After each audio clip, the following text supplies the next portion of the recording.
Perhaps I didn't make myself clear.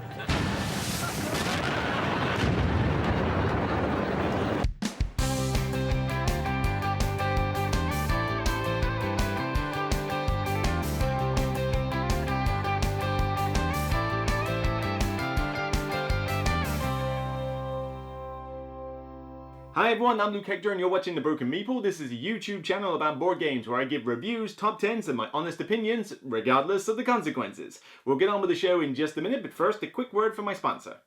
As a fellow gamer, you'll understand this is unacceptable. The solution? Head down to my new sponsor, Kiender.co.uk. Kiender stocks many of the hot new releases as well as some old hidden gems. Free delivery on orders over £30, further discounts on bulk purchases, and even 5% of your spending refunded back to you as points to be used for further discounts down the line. If you use the referral link in the description below and sign up for a new account, you'll get 5% discount on your first order over £60. So let's make gaps in your collection a thing of the past. Get down to Kiender and start saving today. Thank you for listening and enjoy the rest of the video. Get on with it. So today, wow, by popular demand, am I doing Obsession? Because everybody's been asking me about this. Fans of the game, people who haven't played the game, people who are on my Patreon list. It's like, you name it, people want me to review this game. And this was before I even got hold of the game. They were asking, oh Luke, are you going to look at this one? And it's like, well, I haven't got the game, I never really get a chance to play it, except I have a couple of friends who own the game. And I've played it with them and I had some thoughts.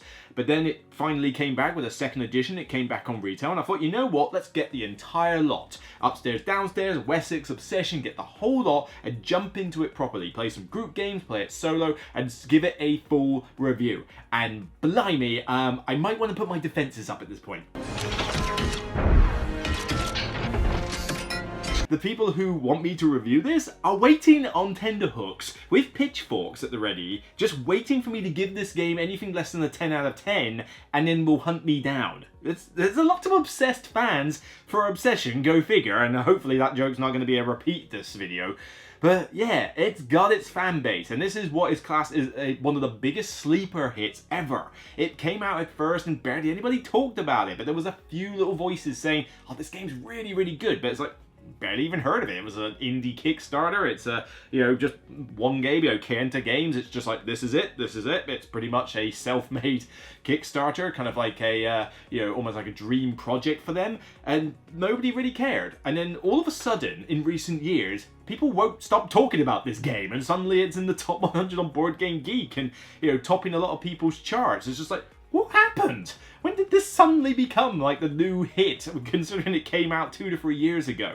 So I had to try it, played a couple of games before I owned it and had some thoughts, but then I thought, right, get into it, give it the beans and see what it is. Question is, has it met expectations, or is this one of these overrated titles that people should really stop obsessing about? You are the head of a respected but troubled family estate in mid-19th century Victorian England. After several lean decades, family fortunes are looking up. Your goal is to improve your estate so as to be in better standing with the truly influential families in Derbyshire. Obsession is a game of 16 to 20 turns in which players build a deck of Victorian gentry, British social upper class people effectively, renovate their estate by acquiring building tiles from a centralized builders market, and manipulate an extensive service staff of butlers, housekeepers, underbutlers, maids, valets and footmen, you name it, that's there, utilizing a novel worker placement mechanic. Players will host various events during the game which they must carefully plan to have the proper staff available to service the event and support guests as needed. The reward for success is new investment opportunities, permitting further renovation of the estate, an increase in reputation, and an expanding circle of influential acquaintances and new guests. Throughout the game, a competitive courtship for the hand of the most eligible young gentleman and lady in the county presents specific renovation and reputation objectives. The player who best meets these objectives while accumulating victory points will win the hand of the wealthy love interest and, of course, the game. Of course! When comparing this to other games, the best way I can go about it is more to do with its theme rather than its mechanics, because it borrows a little bit of deck building. Well, we've seen that before. We borrow a little bit of worker placement with some different types of workers. Okay, cool, we've seen that. But it's more the theme and feel of this, like the setting and what kind of mood it puts you in. So games I would compare this to are things like Last Will. Last Will has you in a similar kind of setting, except rather than trying to gain money, you're trying to squander it. You're trying to throw yourself all these various, gather all this type of wealth and go on balls and activities and squander all your money, but it's set around this kind of time. Games like The Legacy of Duke de Crecy has a similar deal where you're trying to build a prestigious family tree and you're trying to marry off to the right families and such. And here you have the courtship with the best lady and gentleman in the region, and so everybody is trying to make themselves more desirable in order to gain favor with those two during each round, and so there's a similar feel with that. And if you want to advance a little bit on Last Will, the Prodigals Club, again in that similar kind of vein, that similar time period where it's this 19th century posh English type setting, and that's kind of more where I would go for comparing this, because we could name 100 deck builders, we could name 100 worker placement games, even Everdell could technically fit. I mean, you're building a tableau of stuff in front of you and it gets more powerful over time, but then Everdell doesn't have the workers to put on the things themselves, so you could compare this mechanically to a lot of stuff. It's not that it's not original, it's just it's borrowing a few little mechanics and creating its own thing, which is quite cool. But theme-wise, yeah, those games I've mentioned I think are going to put you in that kind of mindset. So let's get the most obvious thing that's done well here, and that is the theme. The theme is wonderfully represented here. However, don't get me wrong, I hate this setting. Oh, my dear Lydia. She will be married? Be quiet! Shut up! Victorian England is one of the worst settings I have to learn about or have any dealings with, because I have spent enough history lessons in the past learning about ruddy Victorians. I had to watch the Pride and Prejudice 6-hour serial and read the book in English literature lesson back at school, and the mere mention of the phrase Downton Abbey is enough to send me into a fury, okay? I have PTSD from my English lessons with this rotten Pride and Prejudice book and the stupid... Honestly, the theme I couldn't care less about. But here's the thing, I actually like it here. What? So what the hell am I on here? What I'm saying is that A, the theme is very strong. Everything from the way the game looks, the artistry, the glossary, all this detail and effort that's gone in here, you can see it on every page, that this isn't just simply taking a setting and bolting it on. No, thought was put into this. The idea you're trying to court a lady and the gentleman who are the most desirable completely fits. All the events you're doing, billiards and a little picnic in the gazebo and having the butlers and valets and all that and footmen. It's everything in this game screams out this setting's theme. So why am I praising it this much when I hate this setting? Well, because you can play this in two ways. You can either get into this theme because you're an absolute Downton Abbey fan and you've read Pride and Prejudice 100 times without vomiting. But the idea with my way of doing this is that you can play this and kind of have fun with it. Ham it up, take the mick, treat it as a bit of a parody. It's the difference between the player who loves Pride and Prejudice and has the book and would dress up in this sort of costume if they had to at a murder mystery tea party or something and would have a whale of a time, versus me, whose favourite undertaking of anything related to Pride and Prejudice is the sequence in Red Dwarf where Crichton goes around assassinating all the characters because they skipped out on his lobster dinner.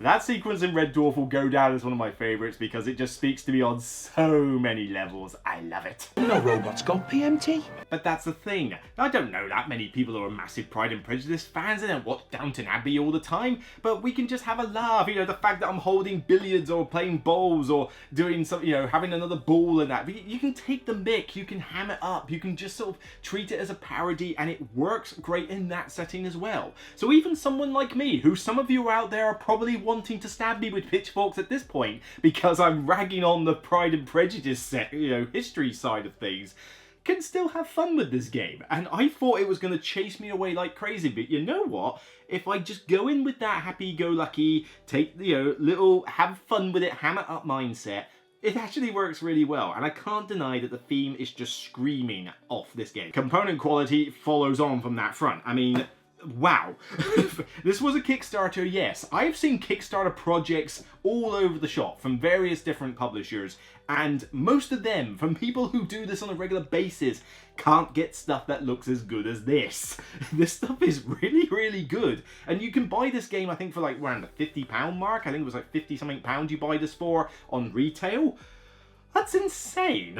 That's insanely good value for what you get. I mean, it may not look like much, but you have got big, funky cardboard tiles. You have got a glossary book. You've got a pretty sizable rule book, score pads. You've got, a fold-away board with one of the most beautiful picturesque paintings I've seen of the Derbyshire countryside. That is gorgeous. You've got the round tracker, which is probably the best looking round tracker I've seen in any game. You've got these boxes. Your player pieces are held in these little authentic tuck boxes with all the details that you normally see on on these buildings, in this time.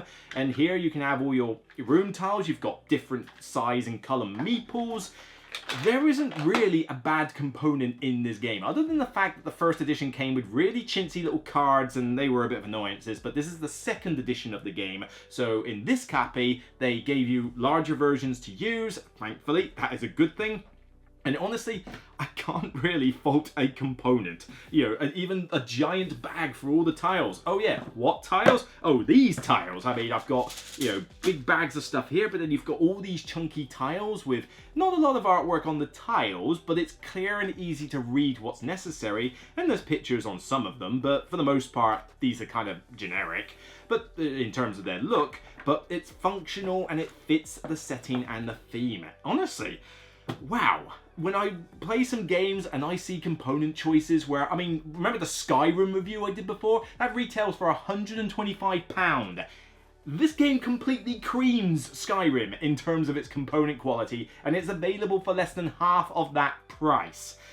It can be done, publishers. Just put some effort into it. Everybody got that? The gameplay overall is good fun. I like the different tiles that you can activate. You've got a selection of them at the start of the game and you only pick one and you've got to go through the motions, but you acquire better tiles. You can buy what it is you fancy. You could focus on different colours or focus on all of one and just be really good at it. And then I really enjoy, for the most part, the deck building element with these cards. So with the expansion thrown in, I've got a bunch of these gentry cards in here. They all look cool. They've got real photos effectively used from this area, which is really cool. And it's kind of like a mini deck building element where you gain more guests and create a hand of cards. I hate to say it in some similar veins to Concordia, but yes, where you build up a hand of cards and you play them and then you have to basically spend a rest turn to get them back once they're done.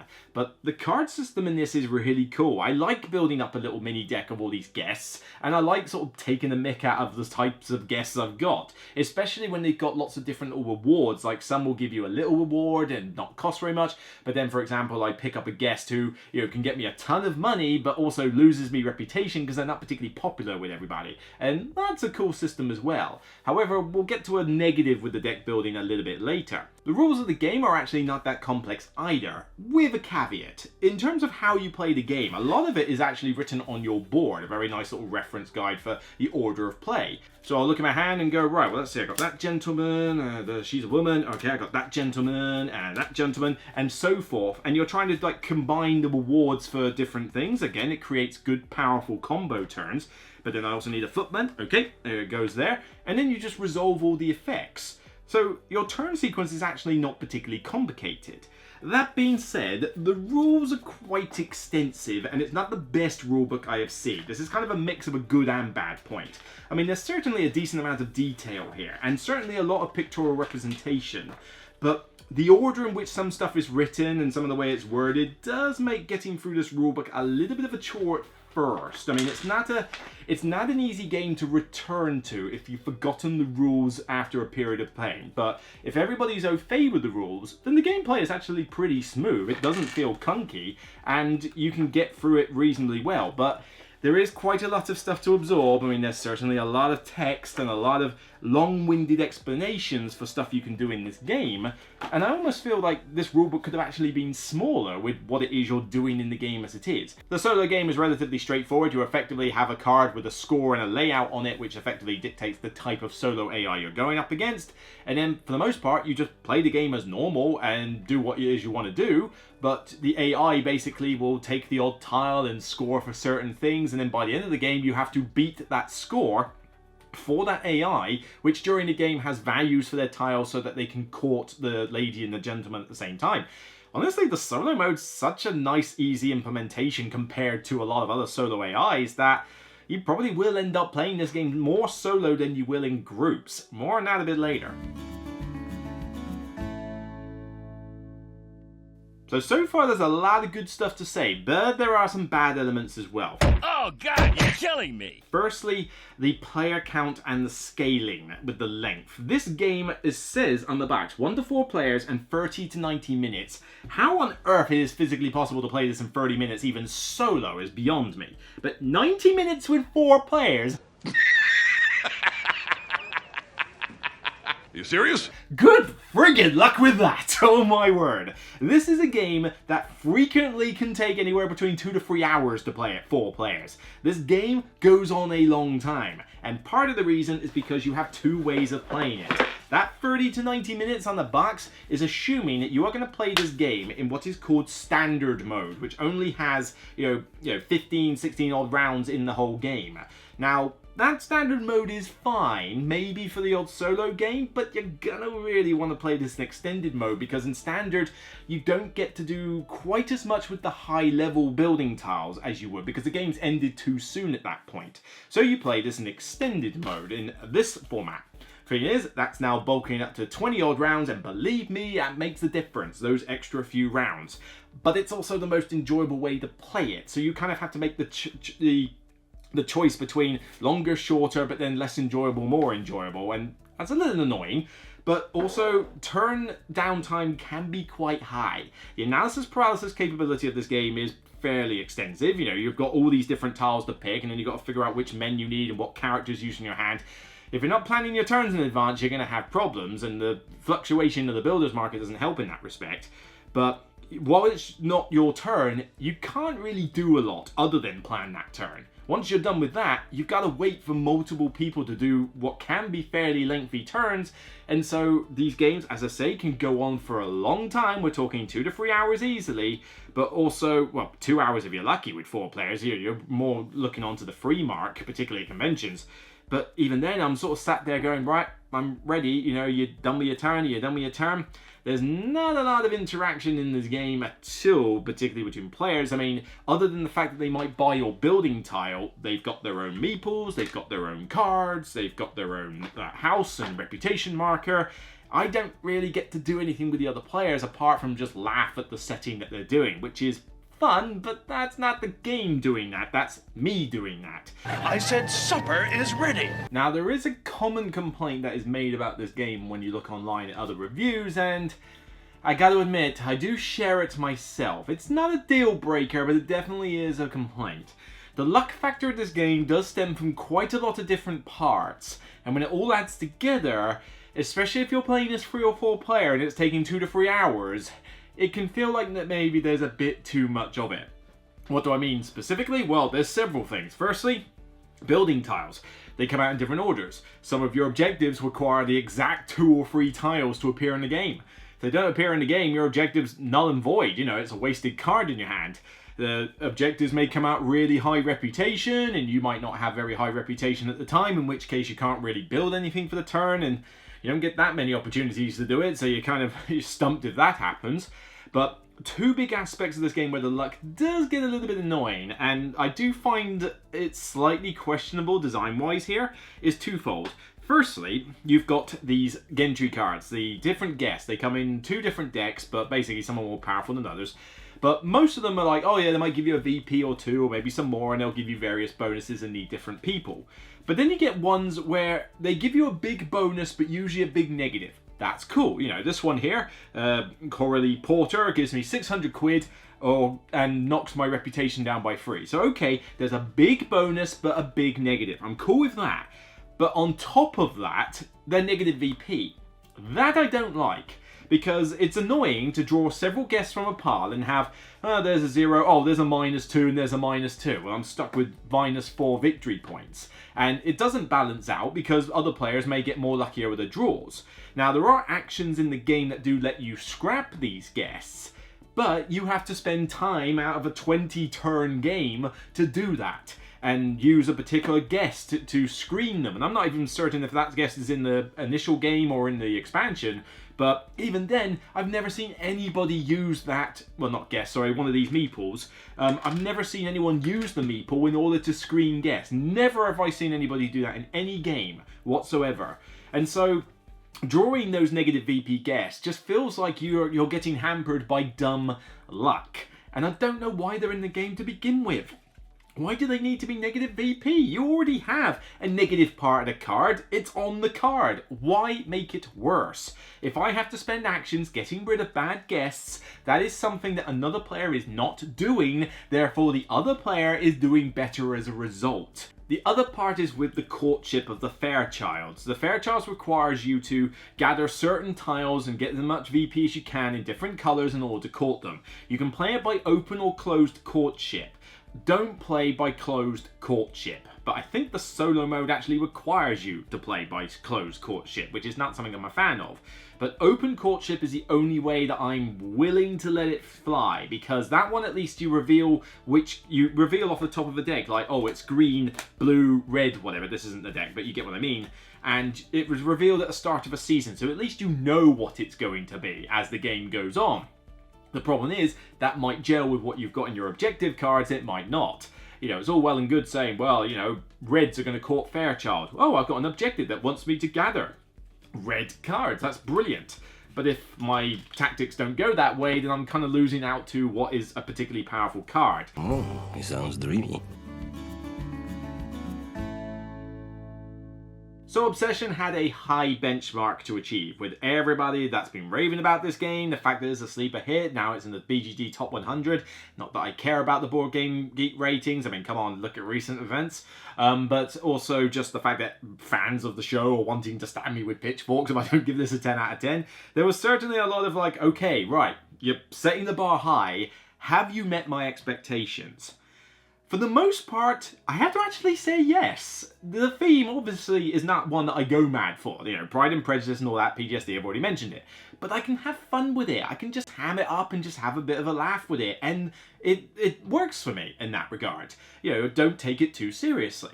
But the fact that it is screaming off everything in this game, like the look of it, the component quality, which is already stellar, and just everything about it shows that this is a passion project where there was heart and soul poured into this game. This wasn't just a tacked on theme or trying to be the next, like, oh, this IP's popular right now, let's go with this. I mean, nobody when they made this game was going, oh, Downton Abbey's popular, let's make a Downton Abbey game. It's like, no, this had thought and care put into it, and you can see that happened, and that makes for a more enjoyable experience when you put it in the table in front of me. The rules themselves weren't too complicated. This is a mid-weight game. Sure, the rulebook is not the best in the world, but I have seen much worse. If this had more fiddly rules to contend with, it would probably hurt it more. But here it's a good mid-weight level. The solo mode is decent. There's not a lot of upkeep for the solo mode, so you can play this by yourself and not have to go through a ton of fiddliness or organization just to pilot a solo player. You essentially just play the game by yourself. Now it is hampered by the fact that there is a decent amount of luck in this game, which I'm not as comfortable with at times, but also the fact that playing this with more than 2 players kind of doesn't feel that necessary. It feels mostly pointless because of the lack of player interaction. But overall, the game is still good fun. There's a lot to speak for it. When considering everything that's gone into this game, I've got to be fair, give it a 9 out of 10. I think it's well deserving of a seal of distinction. Now that does go down to an 8 if I'm playing with more players, particularly if they haven't played the game before. I'm actually hesitant to play this with 3 or 4 players unless it's with a specific group of friends I know who have this game and know the rules. Then I'm okay with it, but teaching this to 3 brand new players, I don't know if I'd want to, and that would take it away from an excellence rating. But if you're going to play this primarily solo and 2 players, and 2 of you know the game, you're in with a good shout, because even though I hate the theme that centres around it, I can still have fun with it. The component quality is stellar, the variety of tactics and the tiles and the different places you can be, and just, you know, those different guests. It's cool, it's interesting, and it's fun. And you can just tell that this was a passion project done right. And that, you know, maybe that's factoring into the rating. But you know what? I've seen so many games lately where you know that they've just stenciled an IP onto something in order to try and make it sell, and it's failed. Skyrim. And, you know, and a fair few other games where it's just like, oh, there's a theme, but it's not that strong, it's mostly abstract. Here, it doesn't feel like that. It feels proper, feels genuine, and you know what? I gotta give props for that. So that's it for me on this episode of The Broken Meeple. Please don't kill me with pitchforks, and if you like what you see, then please thumb up this video on YouTube and on Board Game Geek when you see it. By all means, leave your comments down below. What are your thoughts on Obsession and the various expansions? Solo, multiplayer? Do you use some of the variants in the book? I mean, I didn't mention all the variants you could do. I mean, you can technically with the expansion play it with 5 or 6 players, but yeah, no, not gonna happen in a million years. But, you know, I want to know your thoughts, and I swear a lot of them are going to be positive, because a lot of you really wanted me to review this game and were waiting. You were waiting. Hopefully this has pleased you, and this is honest opinion. I'm not doing it just to please you. I honestly think the rating I've given it is fair. So until next time, you can check out more content on the show, including the recent quick draw review I did for Hamlet, the village building game, and my recent top 10 where I talk about 2-player games, starting with top 10 casual 2-player games. Take care, and remember, as always, regardless if you prefer Pride and Prejudice or Pride and Prejudice and Zombies for your entertainment, it's still only a game. Bye for now, everyone.